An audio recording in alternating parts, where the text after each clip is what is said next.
Muy buenas noches, bienvenidos de nueva cuenta a nuestra ya tradicional conferencia de los jueves que la Unidad Estado de México de la Universidad Vasco de Quiroga, junto con el Encuentro Ciudadano por la Paz y el Centro Cultural de los Cruzados de Cristo Rey, pues venimos organizando para abordar temáticas muy variadas, sobre todo de interés general, abordando los temas sociales, políticos del momento y también desde un enfoque, muchos de estos, de la doctrina social de la Iglesia, la cual pues abordamos de forma continua y permanente en nuestras transmisiones. Entonces el día de hoy hablaremos de un tema que es muy importante para la participación ciudadana y que nos acompañará pues un experto en el tema que ha desarrollado ya muchas metodologías. Pero antes de que entremos al tema de la sesión del día de hoy, quisiera comentarles, recordarles que pues seguimos apoyando algunas labores sociales que nos han pedido que apoyemos y que hemos con gusto iniciado su promoción y que los que están siguiéndonos en Facebook lo pueden ver aquí, lo pueden ver, lo estamos poniendo ahorita ahí en la pantalla, que básicamente es el apoyo que estamos dando a al orfanato que está en Texcoco, del que están viendo ahí una fotografía de un salón de clases con algunos de los niños huérfanos que están ahí. Como les decía la semana pasada, recibieron más niños durante esta pandemia. Resulta que pues recibieron más, tienen ahí más niños a los que tienen que alimentar y educar en unas instalaciones muy respetables, como se puede ver ahí en la foto. Entonces les estamos apoyando. Una persona que escuchó pues nuestra petición les acaba de enviar un donativo muy importante, muy interesante. Entonces les invitamos a que sigamos apoyando. También estamos lanzando la idea de integrar los kits higiénicos para mujeres que están en situación de calle. Ahorita en su momento es para ellas, en otro momento también lo haremos para mujeres que se encuentran pues privadas de su libertad en algún reclusorio, pero ahorita nos vamos a enfocar a personas, a mujeres que están en situación de calle y les estamos, la idea es, si ustedes tienen por ahí una bolsa de mano de mujer que ya no utilicen, pero que esté en buenas condiciones, la podamos donar y le incluyamos ahí pues un kit higiénico de algunas cosas pues elementales, ¿no? Para que puedan vivir, ya sea pues un jabón, pasta de dientes, cepillos de dientes, toallas o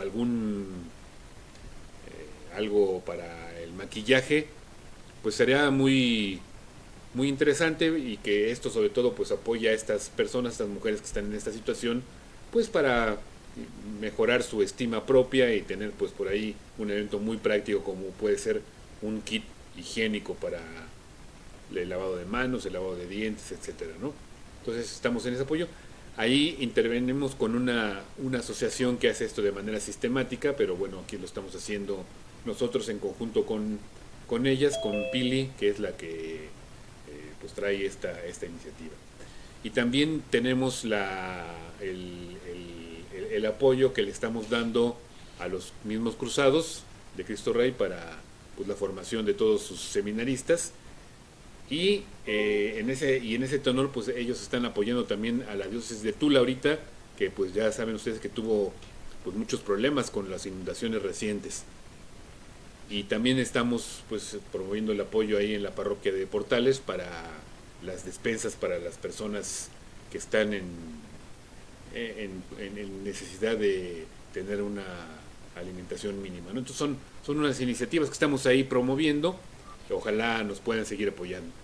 Y bueno, Jorge, pues te pediría que si eres tan amable de presentar a nuestro invitado de lujo del día de hoy, el maestro Pedro Carta. Como no, buenas noches, Rafa, buenas noches, Pedro, buenas noches al auditorio. Hoy contamos con la presencia del maestro Pedro Carta Terrón. Él ha sido vicepresidente nacional de la Comisión Anticorrupción de Coparmex entre 2016 y 2020 y actualmente es miembro del Consejo Directivo del Centro Empresarial en CDMX. Es integrante de la Comisión de Prevención de Lavado de Dinero del Colegio de Contadores Públicos, bueno, lo fue en el 19 al 20, presidente del Sistema Anticorrupción del municipio La Paz, en el Estado de México del 20 al 21, integrante y coordinador de diversos movimientos laicales desde 1986, tales como Escuela de Pastoral, Jornadas Juveniles, Orden Franciscana Seglar, Ministros Extraordinarios de la Eucaristía y Cursillos de Cristiandad. Actualmente es consultor en temas de cumplimiento legal, estrategia de negocios, integridad empresarial, políticas públicas y asuntos de gobierno.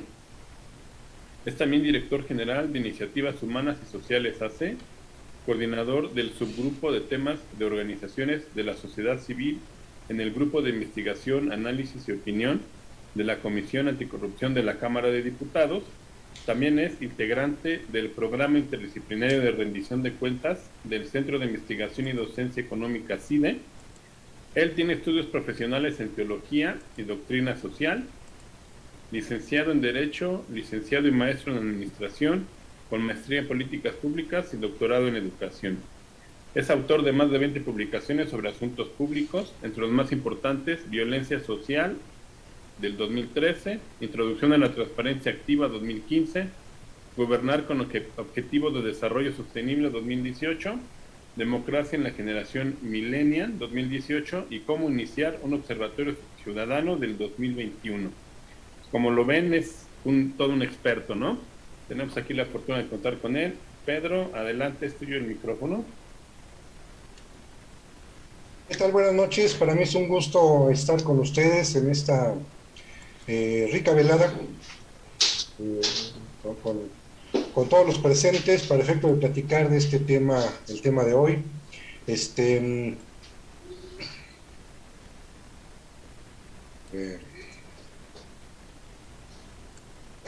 Voy a compartir acá pantalla. Miren, vamos a comenzar con este tema, el tema que nos ocupa hoy, la importancia de la observación ciudadana. Creo que ya mucho hemos abordado y trabajado la importancia de la participación ciudadana en general. Ahora veamos una modalidad de participación ciudadana, un método específico de cómo participar ciudadanamente, especialmente en los tiempos de hoy, para efecto de lograr pues cambios positivos en la sociedad, que es lo que finalmente todos queremos. No sé si la presentación se esté viendo bien. Espero que sí. Bueno, ahí está. Yo la veo bien, espero que todos ustedes también. Si no, me dicen. Sí, está perfecto. Empecemos. ¿Sí? Bien, comencemos. Importancia de la observación ciudadana. ¿Por qué es importante participar en lo general y observar en lo particular? Básicamente por estas cosas que vamos a ver aquí. Miren, desde hace mucho tiempo, durante mucho tiempo, las sociedades en el mundo funcionaron teniendo dos dimensiones bastante definidas y bastante separadas en la dinámica normal y común de las sociedades humanas. La vida pública y la vida privada eran dos escenarios completamente distintos, dos carriles diferenciados, dos dimensiones bastante a veces incluso separadas entre sí. Esa vida pública y esa vida privada fue el paradigma durante muchos siglos de funcionamiento de nuestras sociedades. Por eso le pongo ahí en otros tiempos. Sin embargo, bueno, esta vida pública y privada progresivamente, por diversas razones que no vamos a platicar aquí, pero aproximadamente en el siglo XIX se comenzaron a entrelazar. Ha sido un patrón que llevamos ya prácticamente 2 siglos o alguna cosa así, en donde la vida privada y la pública se están intersectando de una manera cada vez más notoria. Y bueno, aquí estoy marcando 1891 porque uno de los principales documentos o instituciones que percibió que había un conjunto de fenómenos nuevos que no eran completamente de naturaleza pública, pero que tampoco eran completamente de naturaleza privada, que eran una rara mezcla, eran una cosa nueva que iban haciendo en las sociedades modernas, fue precisamente la encíclica Rerum Novarum, la que registró precisamente esas cosas nuevas que estaban empezando a ocurrir, que nunca habían ocurrido antes en la historia de la humanidad y que empezaban a consternar. Pues bueno, ahí empieza la notoriedad de esta nueva circunstancia. Pero eso no ha parado ahí. Si nos vamos un siglo después, hacia 1960, tenemos que esa vida pública-privada ya tiene una intersección mucho más notoria, mucho más consistente y visible, y empieza ya a sentirse en las sociedades. ¿Y qué pasa si lo vamos al tiempo actual? Hacia el 2020, pues ya tenemos una intersección como a este nivel, si lo quisiéramos ver como una suerte de representación gráfica.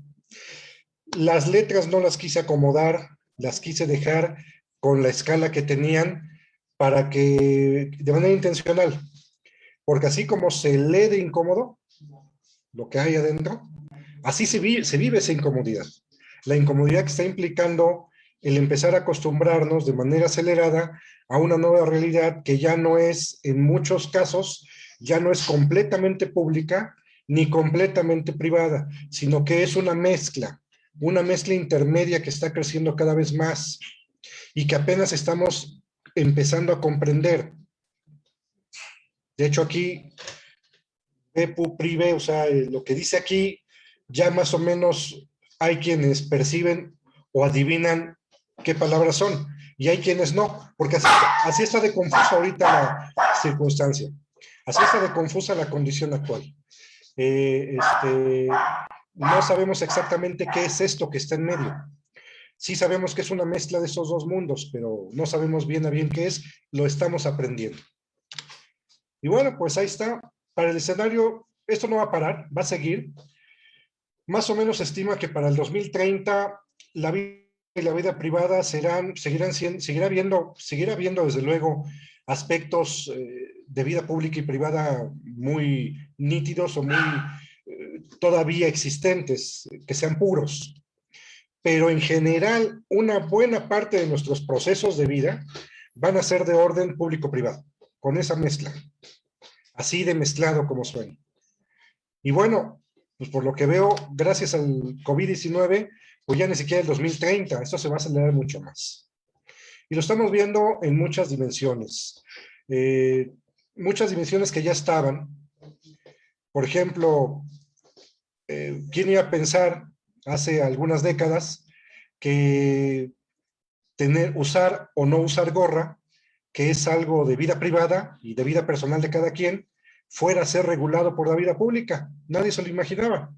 Pero sorpresa, llevamos por lo menos unos 25 o 30 años con una regulación que prohíbe el uso de gorras dentro de los bancos. Se dan cuenta, hay una combinación de vida público-privada que ya empieza a hacerse notoria y no se queda ahí. En muchos aspectos está funcionando, tanto en la regulación que tiene que ver con la dinámica cotidiana, con el mundo mercantil, con el mundo laboral. Gracias a COVID, pues ya tenemos también todavía más interferencia público-privada. Los protocolos de seguridad sanitaria tan solo son esos. Oye, ¿a quién le importa o por qué alguien tendría que meterse en mi vida si yo el domingo voy a una fiesta con quien yo quiera? Pues sí, pero en tiempos de COVID, si vas a fiesta en domingo, lo tienes que reportar a tu centro laboral el lunes, para efecto de que en un momento dado, si te da COVID, pueda haber un deslinde de responsabilidades. Entonces se dan cuenta, realmente esta combinación de mundo público-privado es algo que está sucediendo de manera cada vez más constante, no va a parar, al contrario, va a seguir y se va a acentuar. De tal manera que entonces, hoy, ser ciudadanos ya no es una opción, es una obligación, es un requisito. Ya va a ser un requisito cada vez más para poder funcionar y operar en muchos procesos de la sociedad. Y dentro de esta tarea ciudadana, pues está el tema de la observación. Porque la observación, en principio, lo que nos ayuda, lo que nos representa es la oportunidad de poder estar percibiendo aspectos que nos permitan comprender estas nuevas realidades. Insisto, aunque parece mucho tiempo, parece que hace 130 años que nació la Rerum Novarum, sigue siendo vigente, porque esas cosas nuevas que empezó a percibir en el siglo XIX no han parado, siguen sucediendo y van a seguir ocurriendo y brotando durante un buen rato más, de tal manera que las cosas nuevas van a seguir apareciendo. Y entonces, una buena manera o un buen recurso para poder comprender estas cosas nuevas y eventualmente enfrentarlas o adaptarnos a ellas, pues va a tener que ser la observación. La observación se convierte en un primer recurso útil de defensa propia para poder asumir o enfrentarnos a los cambios de las cosas nuevas. Y tanto las cosas nuevas del siglo XIX como las cosas nuevas COVID, para que se den una idea de que estas cosas nuevas han tardado y van a seguir funcionando así en su aparición. Y pues bueno, a partir de esta dinámica o esta lógica social a nivel mundial que ha estado ocurriendo, pues se abre el tema de la observación ciudadana, a hablar hoy de los observatorios ciudadanos como instrumentos, como recursos útiles para poder comprender el mundo en general, comprender las cosas nuevas y eventualmente a partir de esa comprensión, pues tener un conjunto de reacciones, incluyendo el modificar conducir, modificar o incluso adaptarnos a esos cambios que están ocurriendo. Entonces el tema de los observatorios ciudadanos pues toma relevancia y se convierte en algo llamativo, en algo que puede servir y ser útil para los tiempos de hoy, para poder comprender cosas y en esa comprensión poder transformar en un momento dado.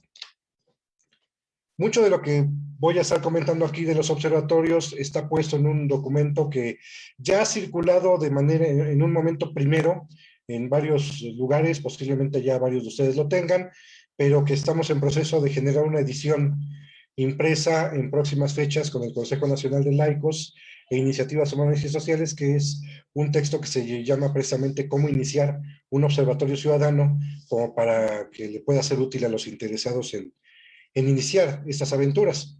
Pero bueno, vamos un poco más atrás. ¿Qué es un observatorio? ¿Como para qué puede servirnos? ¿Qué puede hacer un observatorio? ¿En qué consiste? Básicamente sería como que el tema de hoy, precisamente en el enfoque de que sea un instrumento para permitirnos comprender los cambios y en un momento dado poder influir sobre ellos.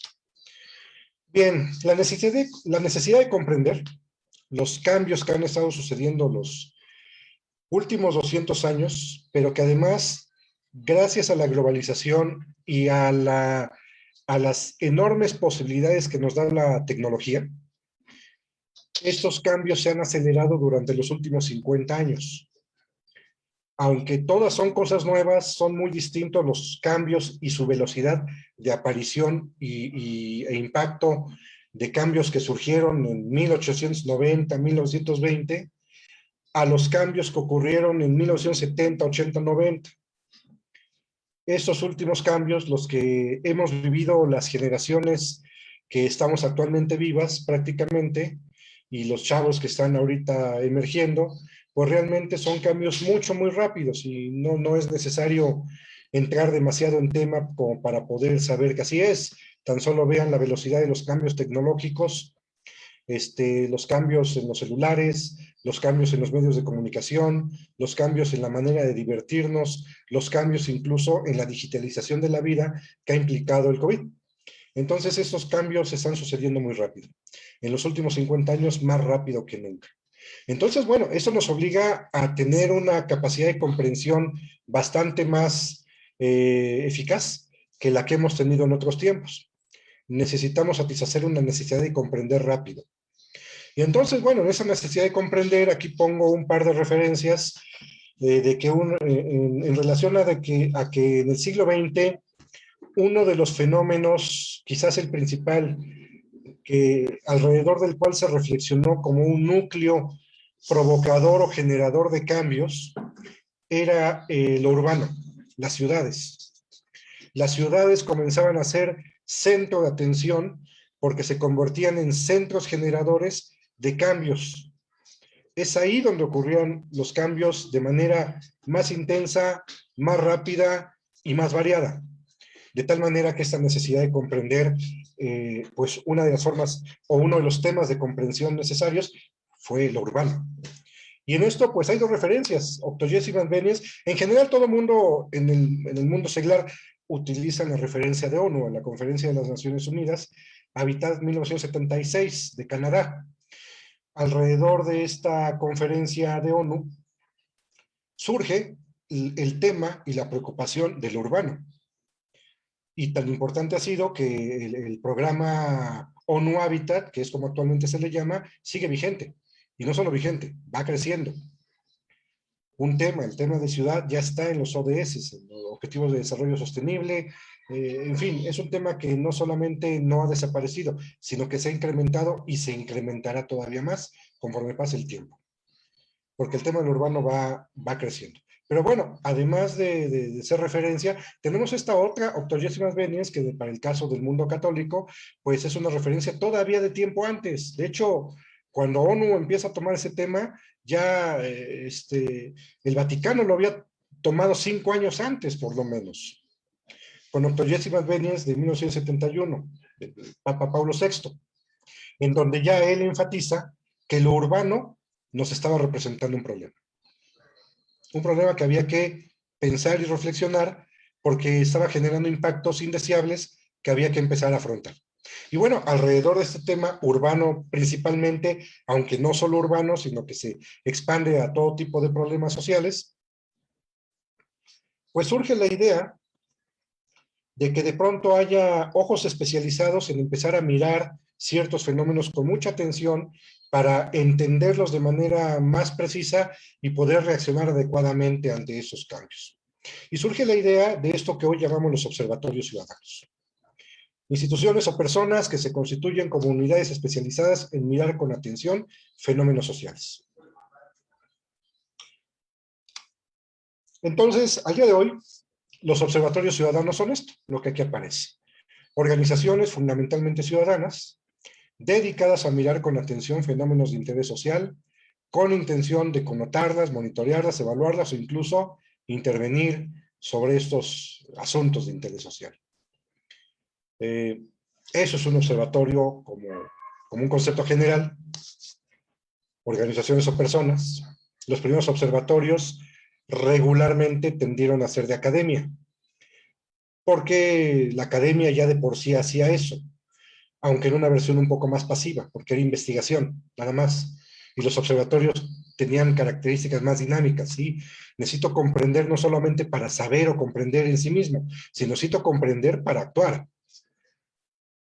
Pero bueno, las universidades eran instituciones que por su recurso y tecnificación fueron las primeras en poder tener observatorios a su cargo. Pero no solamente las universidades, aquí realmente es un instrumento que podía utilizar cualquier persona. De tal manera que había personas que sin necesidad de ser académicos, pues se unieran esfuerzos y convertirse en observatorios, en observadores ciudadanos, construir esfuerzos de observación y alrededor de ello comenzar a producir información para transformar la realidad. ¿Por qué? Porque la misión básica de un observatorio básicamente es revisar hechos de interés público y producir y proveer información socialmente útil alrededor de ese tema sobre el cual decide abordarse. Y bueno, hay 4 pasos mínimos que hace un observatorio ciudadano, que son los que aquí aparecen. Concentra datos, procesa datos, organiza información y socializa información. Suena simple, detrás de cada paso tiene su chiste, hay varias cosas más, pero en general eso es lo que hace un observatorio. Yo desde concentro datos que existen disueltos en diversos lados, o si no los hay incluso los produzco a través de investigación propia, proceso esos datos, los convierto en información que tenga algún sentido y socializo esa información para que esa información ya construida como información socialmente útil le sea útil a alguien. Ese observatorio ciudadano, les decía, a diferencia de una academia, o a diferencia de un centro de investigación que regularmente investiga por con la misión de saber sobre un tema y eventualmente de forma derivada y de largo plazo hacer algo con ese conocimiento. El observatorio no, el observatorio es un instrumento de reacción rápida. Busca comprender de manera rápida con la idea de actuar de forma inmediata con algún impacto. Y aquí aparecen algunas alternativas, por lo menos aquí estas 5 que aquí aparecen, alternativas de impactos que puede generar un ejercicio de observación ciudadana, un observatorio ciudadano. En principio nos puede ayudar para comprender aspectos de realidad que no se conocen con exactitud. De ahí pongo, por ejemplo, el caso de la biofonía y la economía de la flor de Xochimilco, que apenas ahorita está en esa fase. O sea, hay quienes están haciendo observación social, pues así simplemente para comprender, o sea, intuimos que por ahí hay una relación, que estamos construyendo su comprensión de la misma y que estamos apenas explorando. La economía de las flores de Xochimilco se está acabando. Y de pronto alguien observó, miró con atención que mucha de esa flor que está saliendo cada vez de menos calidad tenía que ver con procesos de polinización de menos calidad también.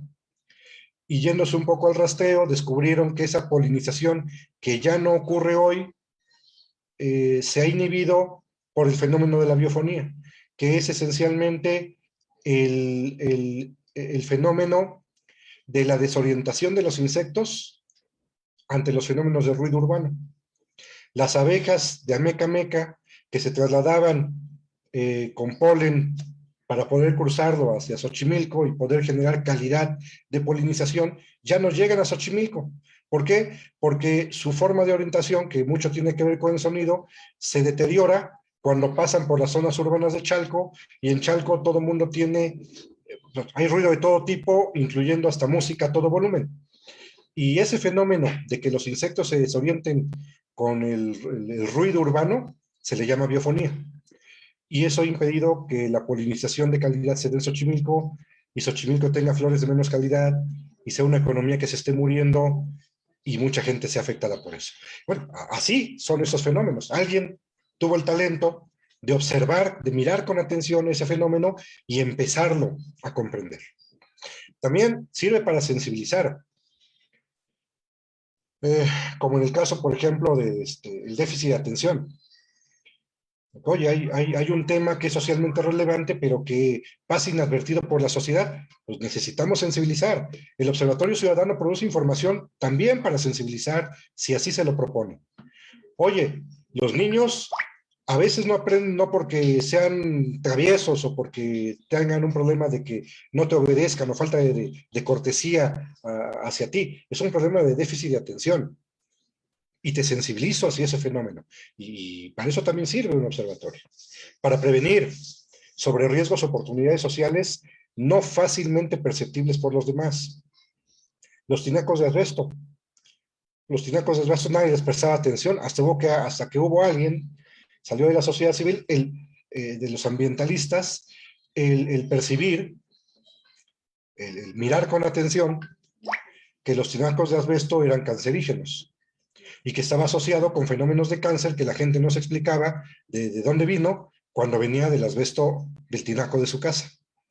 Y entonces, aunque nadie lo percibía como un riesgo, los poquitos que se pusieron a estudiar el tema se dieron cuenta que sí había una asociación entre el asbesto y el cáncer, y entonces comenzaron a prevenir.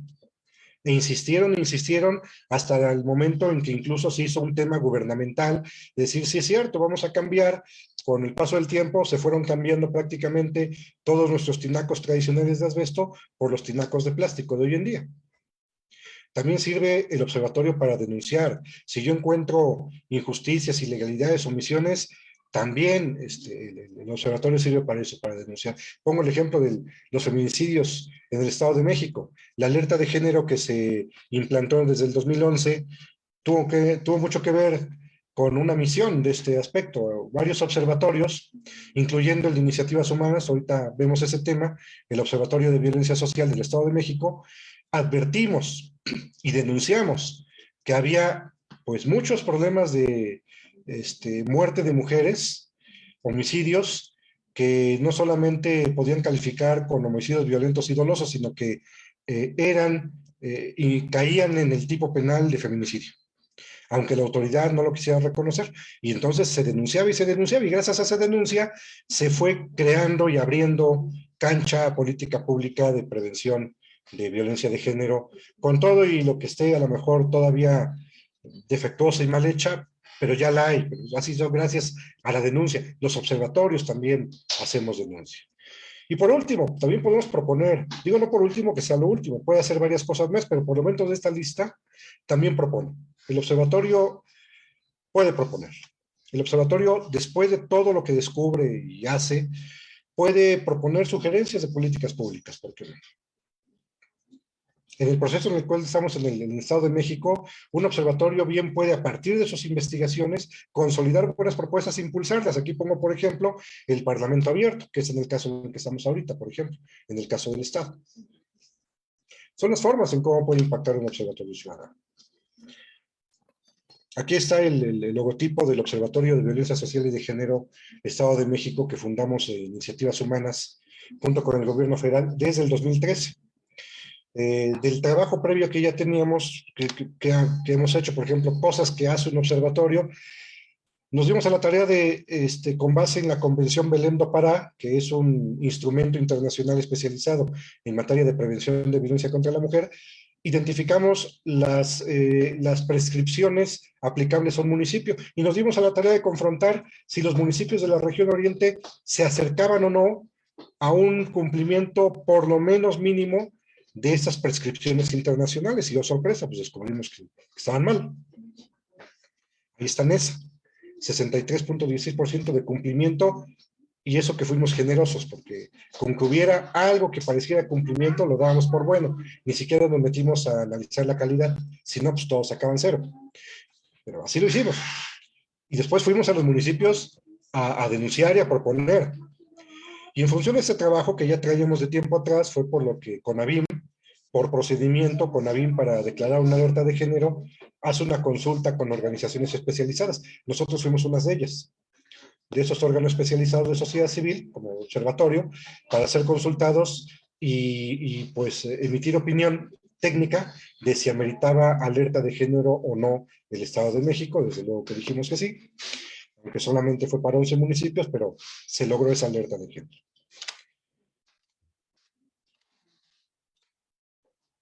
En encuestas hemos sacado información como esta, que nos ha ayudado mucho a incidir en política pública, en mejorar en algunos aspectos la política pública de prevención de delito en algunas zonas, como aquí en Chihuahua, Chimalhuacán.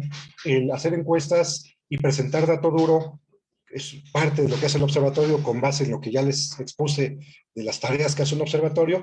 Pues bueno, nos permite sacar esta información que no está en manos del gobierno, o sea, que la producimos propia y que la ofrecemos. Ahí está esta información, mira dónde estamos.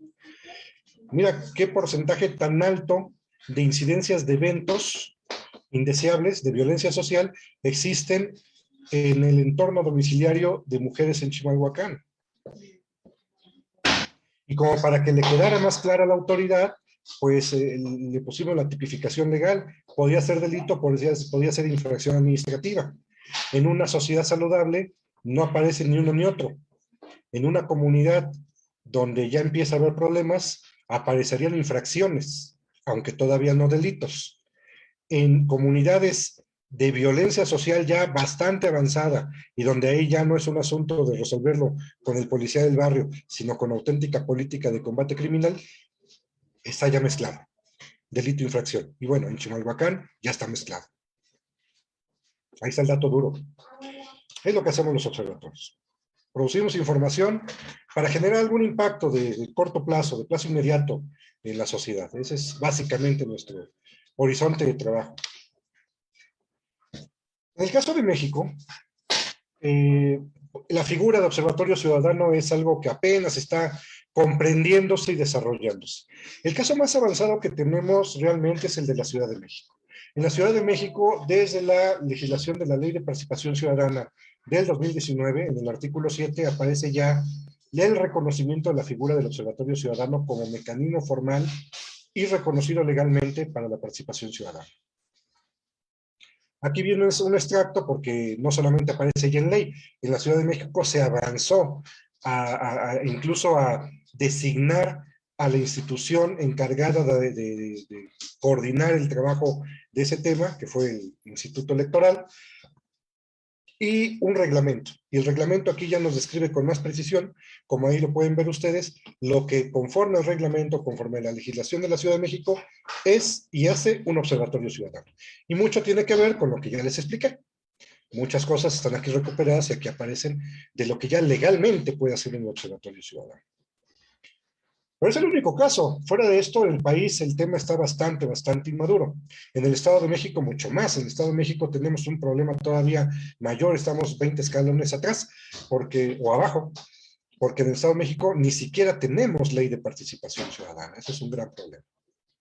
Los ciudadanos mexiquenses no gozan de un derecho constitucional a la participación ciudadana. Lo poco que hay de participación ciudadana son instrumentos, comités, consejos, comités de pueblos, barrios, colonias, declarados así con base en la buena voluntad de la declaratoria administrativa de sus autoridades en turno. Alcaldes o en un momento dado hasta el gobernador. Pero son instrumentos administrativos.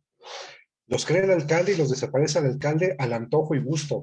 Si le gusta el ayuntamiento del momento A, qué bien, y si el ayuntamiento del momento B no le gusta, lo desaparece. Igual en el caso del gobierno del Estado. A eso se le llama instrumentos administrativos. Son instrumentos realmente volátiles como la gasolina. Realmente lo que hace falta es tener una ley en donde en esa ley aparezcan mecanismos no administrativos, mecanismos de ley, de donde se pueda anclar un derecho inamovible, estable a lo largo del tiempo, no sujeto al capricho del político en turno. Entonces, bueno, es la parte que hay que construir.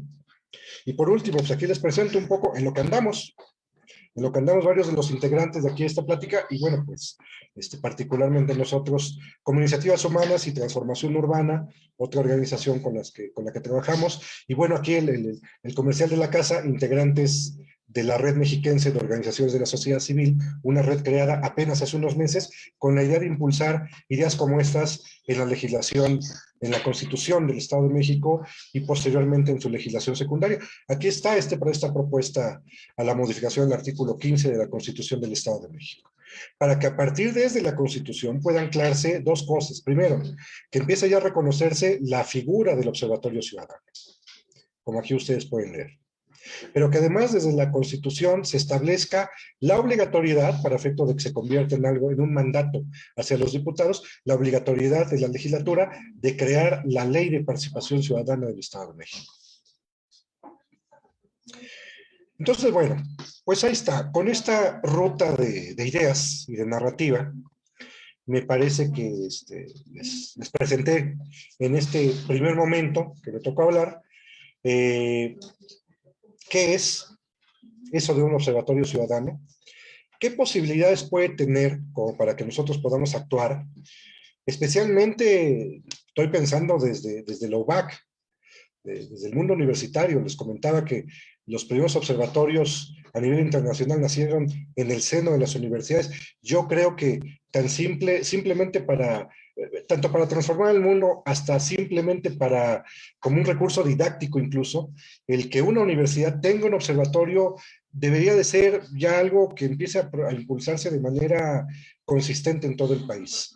Me parece que sería saludable que toda universidad de este país tuviera un observatorio, porque sirve como un medio y como un fin, como un medio para poder mejorar cosas en el entorno, no está mal, pero también como un fin en sí mismo, porque los observatorios, mientras tú estás colaborando en ellos, vas aprendiendo. Y vas aprendiendo cosas muy prácticas y vas perdiendo el miedo al mundo y a cómo transformarlo. Y entonces, bueno, las universidades, que son los lugares por excelencia para formar a las generaciones, para transformar el mundo, pues bueno, pues creo que el observatorio, por simple silogismo, debería ser un instrumento utilizado de manera continua en cualquier universidad del país. En fin, hasta aquí esta charla de mi parte, de pronto en este primer momento por lo menos, y bueno, pues yo abierto a preguntas o comentarios o lo que estimen ustedes conveniente que siga. Muy bien, muchas gracias, maestro Pedro Carta Terrón. La verdad, muy interesante el planteamiento y la importancia además que esto representa, el asunto de de la observación ciudadana de nuestra realidad social y política. Me gustaría abrir la conversación señalando algo que comentaste al principio, me pareció de suma importancia. Esto de la observación ciudadana es un área de participación, no agota la participación ciudadana, pero es muy importante. Es muy importante sobre todo porque pues ejercemos los ciudadanos como tales no sé si llamarle un derecho de poder estar vigilando a nuestra autoridad, estando observando, etcétera. A nosotros nos ha tocado, por ejemplo, ya desde hace mucho tiempo, hacer observación electoral. Esto es vigilar los procesos electorales más allá de la contienda política, sino vigilando el desarrollo propio de los procesos. Y es realmente muy enriquecedor porque además funciona también como una escuela de participación, porque una vez que la gente se involucra en esto de la observación electoral, se interesa por abrir otro tipo de instancias de observación. Ahora en estas pasadas elecciones hicimos este ejercicio y hoy por hoy tenemos ya mucha gente que está interesada ahora en otro tipo de observación. Dice, oye, si pudimos observar la elección, pues ¿por qué no podemos observar ahora el desempeño del diputado o del presidente municipal electo, ¿no? Entonces creo que es un ámbito de involucramiento social muy importante y que realmente cualquier ciudadano puede hacerlo desde lo individual hasta reunirse con los vecinos e ir y estar viendo, observando lo que hace la patrulla que le toca a tu cuadrante, ¿no? Desde una cosa tan simple como eso, o el servicio de limpieza que pasa por tu calle, ¿no? Que puede ser algo tan elemental como eso, o ver el desempeño del Ejecutivo Federal, ¿no? A ver si está combatiendo la pobreza de forma idónea, ¿no?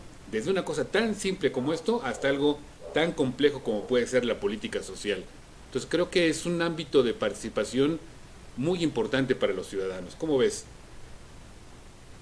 Hombre, claro que sí. Yo por eso insisto en que cualquier universidad, o sea, que sería casi obligado que tuviera un observatorio, no solamente para cambiar el mundo, lo cual serviría bastante bien, sino para efecto didáctico de los propios estudiantes. Porque, repito, el observatorio, además de ser un medio para cambiar, transformar realidad, en sí mismo puede ser un fin como recurso didáctico, y eso es, como lo mencionas, es excelentemente bueno y correcto. Realmente desde ahí puedes aprender muchas cosas, y además la didáctica sucede, la provocamos, el punto es de que se provoque, y que se logre, y que se avance en los procesos de apoyo a grupos que conforman observatorios ciudadanos. Yo veo con alegría cómo de repente gente que llega hablando nada del lenguaje alrededor del tema público que quiere observar, y conforme pasa su observación, realmente empieza a madurar su propio lenguaje, es decir, empieza a aprender con H el tema, lo empieza a hacer suyo, y empieza diciendo, es que yo quiero revisar a mi diputado a secas. Ok, ¿y qué le quieres revisar? No sé, pero lo quiero revisar, así tan simple y llano. Pues por eso los diputados abusan, porque la vigilancia está flaca.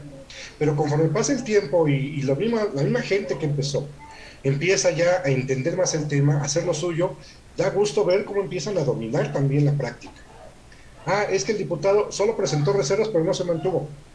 Ah, lo mocionó en comisión, pero no presentó la propuesta. Es que está mal, en la iniciativa no venía acompañada con la propuesta de decreto. Ah, caray, ya cuando empiezan a utilizar el lenguaje propio, es que ya empezaron a apropiarse del tema.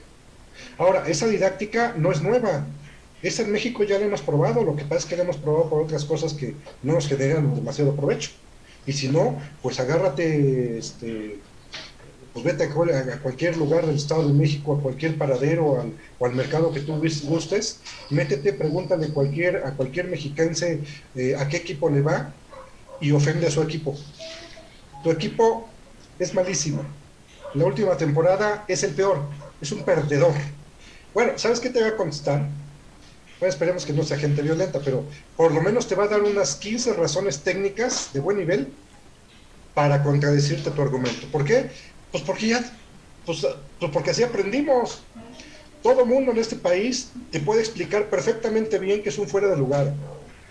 ¿Por qué este tipo no debería estar de delantero y debería estar más bien en la orilla de la banda? O sea, ya somos expertos. Así es. Bueno, esa es la misma didáctica, no hay otra. Esa didáctica utilizarla para lo público. Por eso decía, mientras más intersectan el mundo público y privado, requerimos más, cada vez más, tener ciudadanos más formados. Y esos ciudadanos más formados hay de dos maneras. Una manera a la despacito, que es el que hemos tomado, que es un poco con cursos y pláticas y foros, que no los desestimo, yo le entro con mucho gusto. El problema es que eso es el camino de las piedritas. El otro, la autopista, es meternos a modificar el sistema educativo nacional y a generar instrumentos de aprendizaje sobre la marcha como el Observatorio Ciudadano.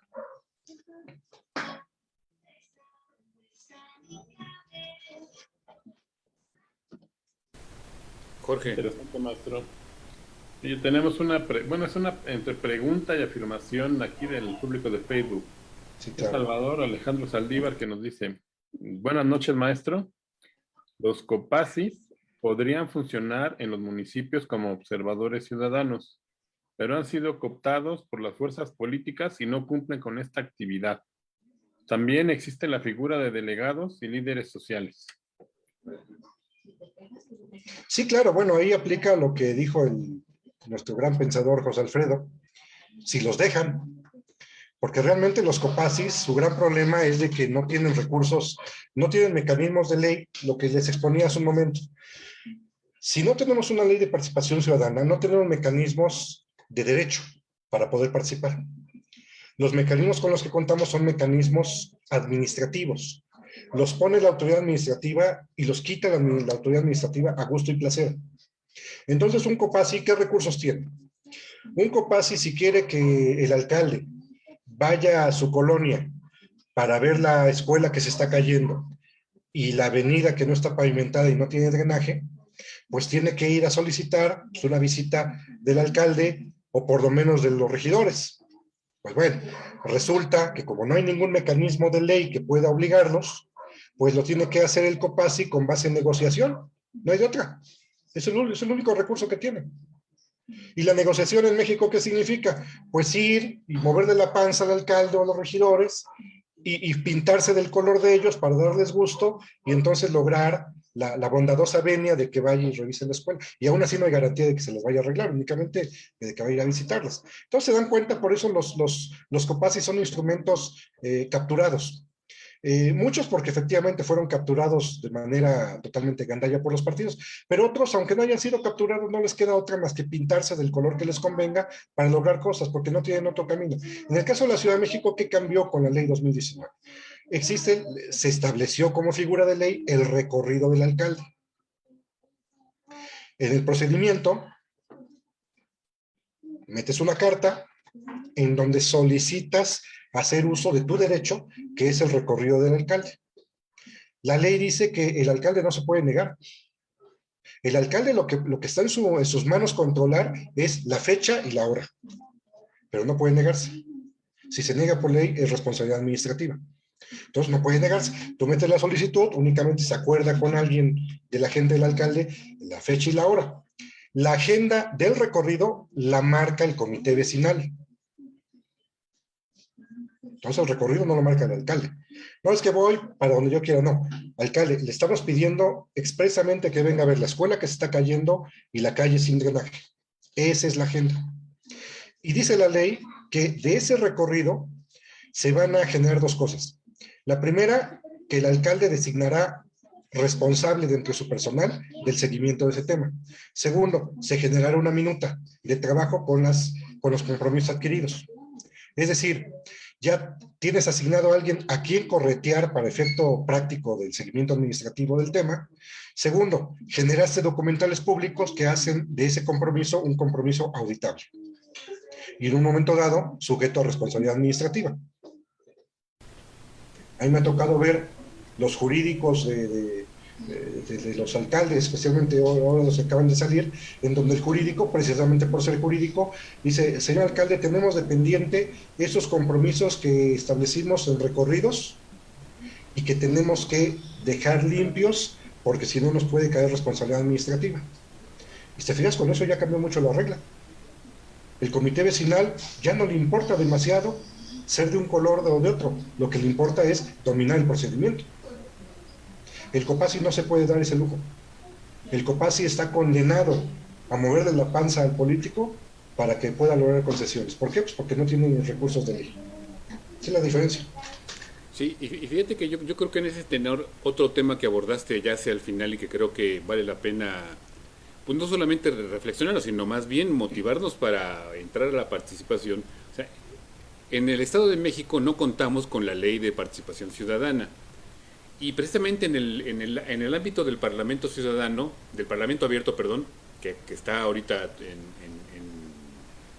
está en tránsito, hubo una mesa en donde este tema se abordó de manera muy fuerte, muy interesante, y se planteó entre los mismos grupos que ahí estuvieron y los participantes, el ir impulsando el que pueda ya establecerse una ley de participación ciudadana, porque además en la Cámara ha habido ya también, ya hay en este momento un proceso un poco no tan abierto, precisamente para la creación de la ley. Entonces yo creo que es muy importante que asumamos ahí un papel protagónico para participar en este esfuerzo ciudadano que se está haciendo, que surgió a partir de lo del Parlamento Abierto, y estar sí ahí muy observando muy claramente lo que están haciendo los diputados en ese tenor, porque hay una iniciativa ya y hay un camino que han estado recorriendo y en donde definitivamente falta la participación ciudadana, ¿no? Entonces yo creo que ahí sí es un ámbito muy importante que hay que incidir, porque creo que tiene que ver, o habrá que incorporar en esta ley mecanismos de participación ciudadana, un poco los que acabas de mencionar como ejemplo de la Ciudad de México, pero tal vez algunos otros que puedan también ser importantes y que le den un cambio a esta forma de trabajar de los COPACIs. Y bueno, COPACIs, bueno, la persona que intervino habló de los delegados, que también es otra figura que parece el mismo problema que acabas de señalar, de que al no tener herramientas de trabajo, pues están sujetos a la buena voluntad, ¿no?, del gobernante en turno, ¿no? Entonces creo que esto de la participación y la ley ahorita es un momento importante de involucrarnos para participar. Sí, completamente. Esta propuesta de observatorios ciudadanos y ley de participación ciudadana la impulsamos con compañeros en el regional de Chalco, del Parlamento Abierto. Mañana se propone también en Texcoco, se propondrá en Neza y en Ecatepec. Y bueno, si de pronto la gente de Valle de Toluca le parece bien consumirla y proponerla por su cuenta, sería muy bueno para que al final del trabajo aparezca como una constante solicitada que haya una ley. Sí, así es. De hecho, como te decía, en una de las mesas tanto en la del régimen político como en la misma de transparencia se planteó esto. Y otra red de organizaciones que se llama la Red Mexiquense de Gobierno Abierto también están trabajando en este asunto de la ley. Entonces creo que sí valdrá la pena ahí hacer un buen esfuerzo, y creo que es de suma importancia para impulsar la participación ciudadana en un estado que curiosamente no tiene ley de participación ciudadana, ¿no? Es una cosa increíble, pero así es. No estoy muy seguro si somos el único, pero si no, somos de los poquitos que no tienen, porque la gran mayoría de los estados sí tienen una ley de participación ciudadana, aunque sea feita y limitada, pero tienen, nosotros ni eso. Y efectivamente, gobierno abierto creo que es un tema que debemos de explotar más. Y se puede explotar básicamente porque como la mayoría de los alcaldes aplauden que exista y la mayoría ni siquiera saben en qué consiste, yo creo que en general es una buena oportunidad de impulsar, porque de pronto si los alcaldes compran la idea del gobierno abierto, aprovechando que ni siquiera saben muy bien qué es, el momento en que compran ese paquete, pues ya compraron la cajita feliz. Ya después, ya cuando esté aprobado y pues aplaudido por el ayuntamiento, pues ya con calmita les explicamos que implica un conjunto de cosas que a lo mejor les va a doler, pero que son necesarias. Abrir el municipio a una fluida comunicación, interacción, de recibir y de obsequiar entre la ciudadanía y el gobierno. Sí. De hecho, aprovecho para invitarles a nuestro auditorio y a ti, Pedro y Jorge, este próximo martes, como uno de los trabajos del Parlamento Abierto, vamos a tener un foro sobre gobierno abierto, precisamente. Vamos a tener la participación de 3 expertos en la materia y pues habrá oportunidad ahí de dialogar con ellos. A mí me toca estar ahí comentando una de las exposiciones, pero están invitados a partir de las 10 de la mañana. Igual les mando por ahí la liga para entrar, y si no, también aquí en la página de Facebook de Encuentro y de la UBAC lo vamos a estar reproduciendo para los que se interesen en este tan importante tema de la participación y el gobierno abierto, que es lo que vamos a abordar el martes próximo aquí en el tema del Parlamento. Ese fue un anuncio, una pequeña promoción. Adelante, Jorge. Ahora mismo Salvador Alejandro Saldívar nos contesta, comenta, ¿no? Y es bien importante, creo, lo que dice al final. Por lo tanto, es muy importante la promoción de observadores ciudadanos que tengan libertad de acción y que hagan valer la fuerza mediática que se pueda tener.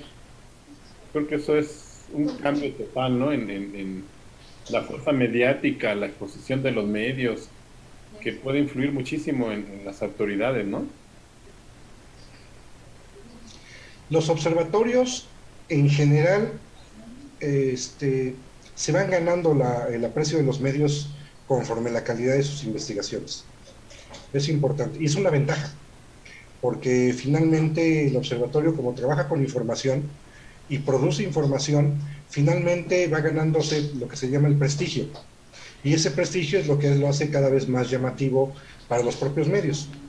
Eventualmente hay observatorios que se ven completamente sesgados, creados de manera muy parcializada, y evidentemente todo mundo, la academia, los colegas de OSCs, los propios medios de comunicación, los vamos identificando y los vamos eludiendo. ¿Por qué? Porque sabemos que son figuras creadas de manera artificial, sin demasiada solidez ni calidad moral para presentar datos, por ejemplo.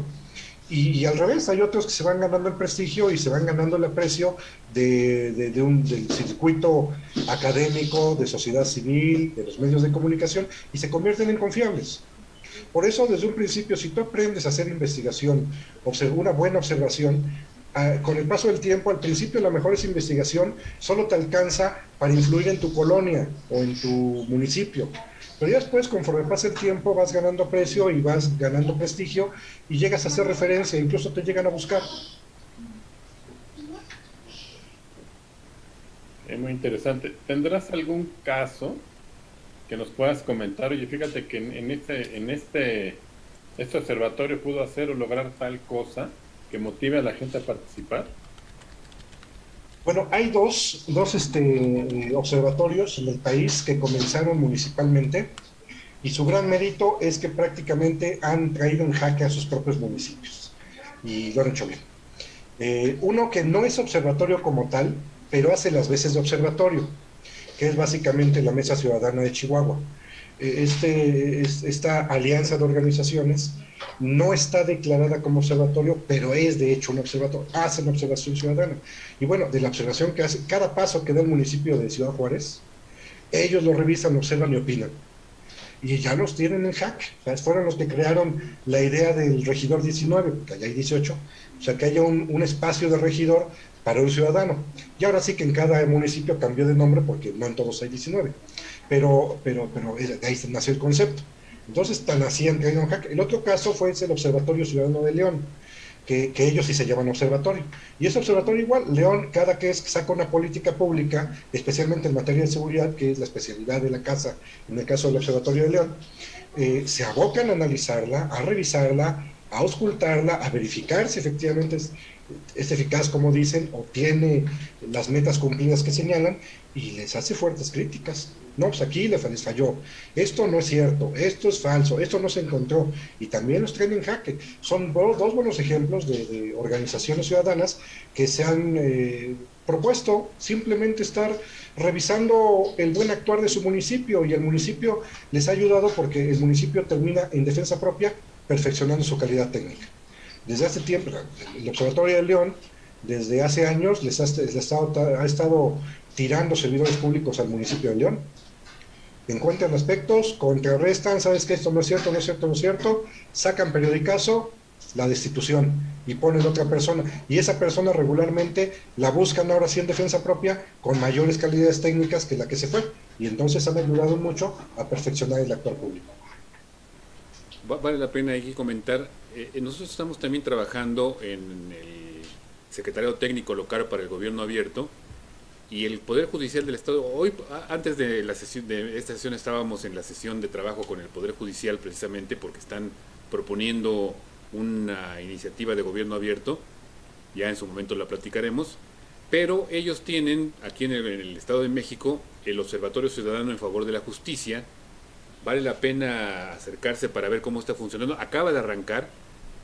Básicamente están convocados, por supuesto, organizaciones y grupos de abogados, pero vamos, no está cerrado. Valdría la pena echarle un vistazo. Fue a iniciativa del Poder Judicial, pero bueno, es un observatorio en donde participan agrupaciones ciudadanas y vamos a generar también ahí en el Secretariado Técnico pues una iniciativa que trae también el Poder Judicial para de gobierno abierto, pero esa apenas está en construcción. Precisamente la idea de esa construcción es que se haga de la mano de la sociedad civil para construir esa iniciativa y sea un compromiso co-creado. Pero en fin, ese es un ejemplo más que podríamos aprovechar de observación ciudadana, ¿no? Claro. No sé si tengamos por ahí otra pregunta, Jorge. Me gustaría preguntarte, Pedro, ¿cómo nace en tu persona esta inquietud de hacer observación ciudadana? Porque has estado en ámbitos, por ejemplo, laicales y es parte de un compromiso, ¿cómo comienzas con esto?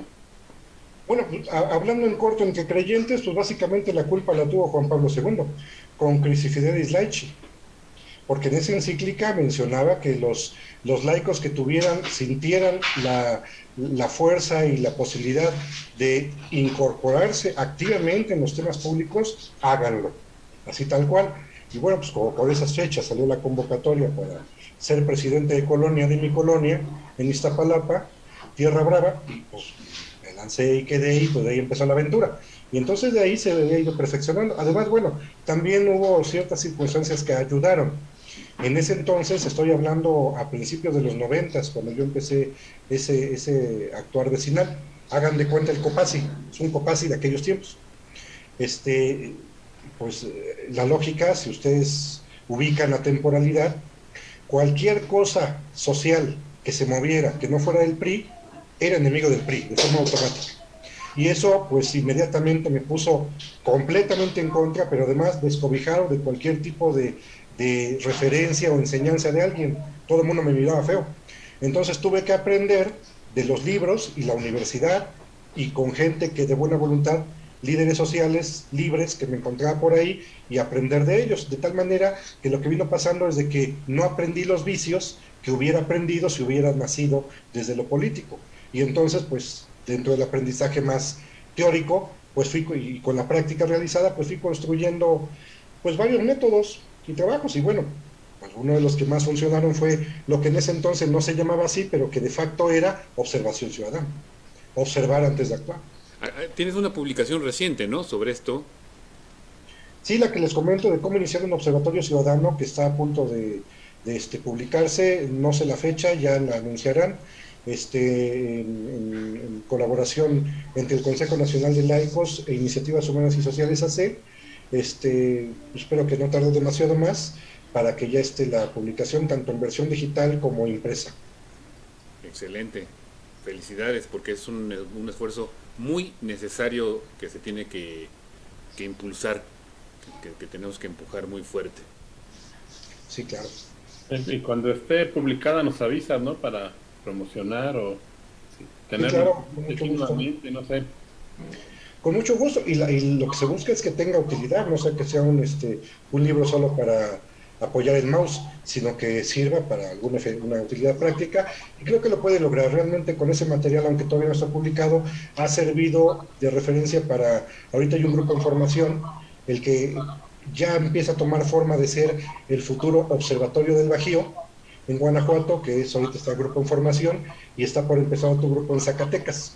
Y así, de pronto hay grupos en varias partes del país que se interesan en ese tema de cómo le hago para ser un observador ciudadano más formado, y pues qué bueno que les aproveche el material.